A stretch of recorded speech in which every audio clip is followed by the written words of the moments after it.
If I told you that there was something you could do to get 40% more productivity, 21% more profitability, and 59% less turnover at your workplace, would you be interested?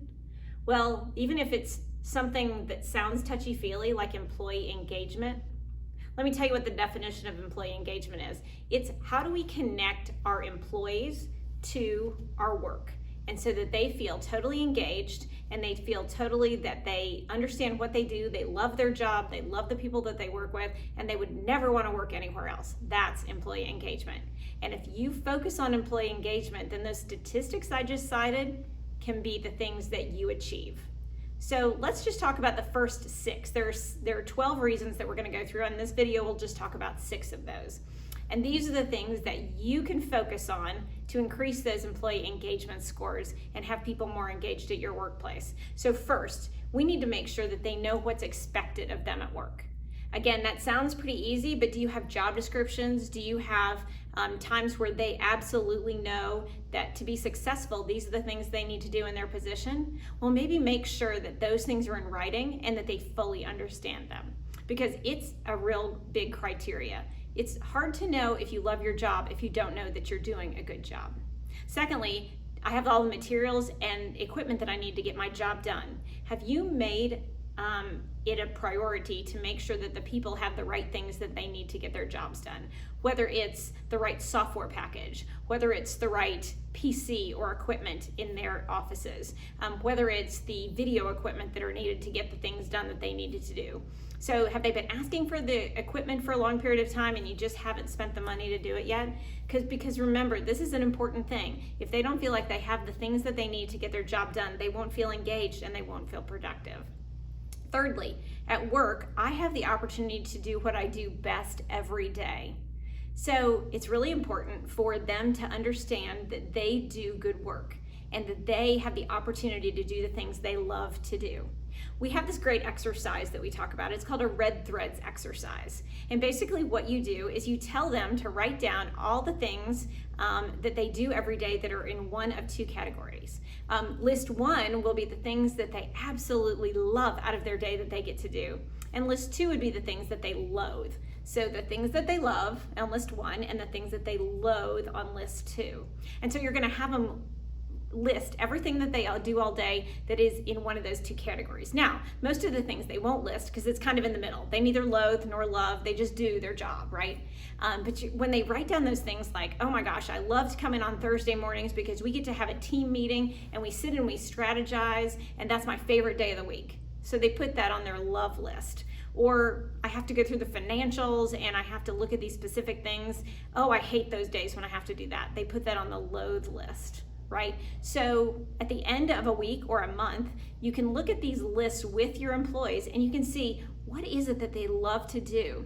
And so we call those red threads. We call those, normally when you look at that list of things that they love, there are very common themes throughout those things that they've listed that you can look at, and you can determine what they love about their work and make sure that we maximize those things. It's said that if they love 70% of what that they do, they can do the other 30% and still be very happy at their position. If they only love 30% of what they do and they loathe 70% of what that they do, they may not want to stay in that job. So again, we don't get to do everything we get to do love at work, right? I don't get to do everything on my to-do list that is my favorite thing to do.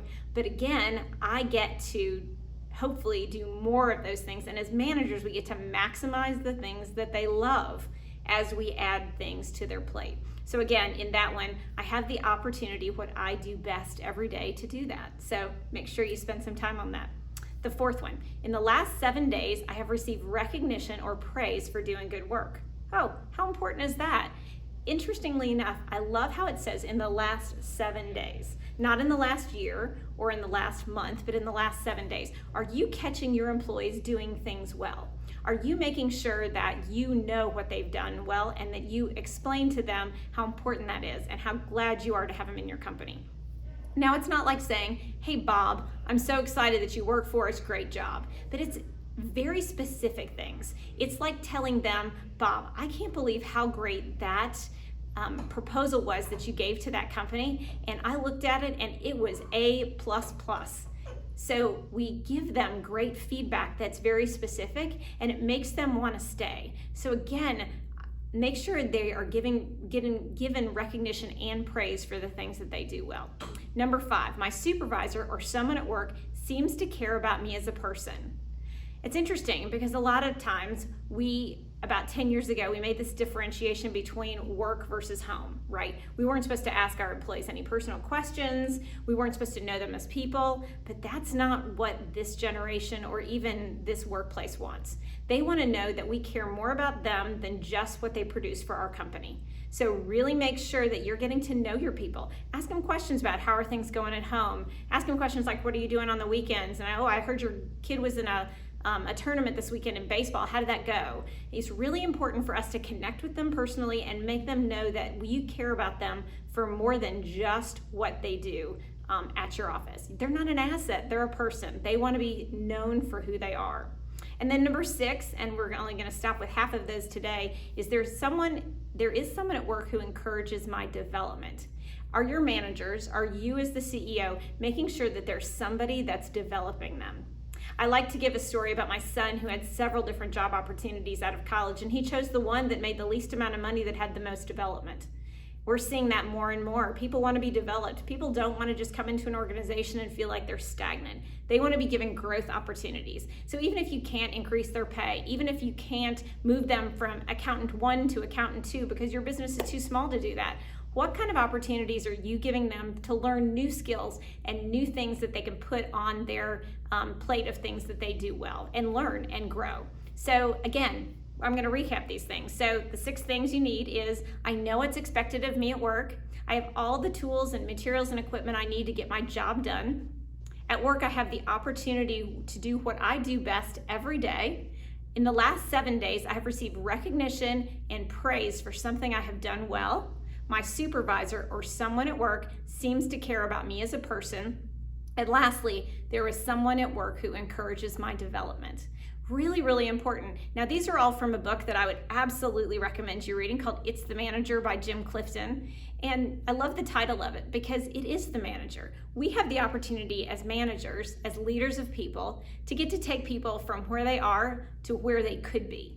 What a great opportunity. So again, make sure you listen for those things and then visit our next video to hear the last 6 things, because if we can get the 59% less turnover and 20% more profitability, let's do it.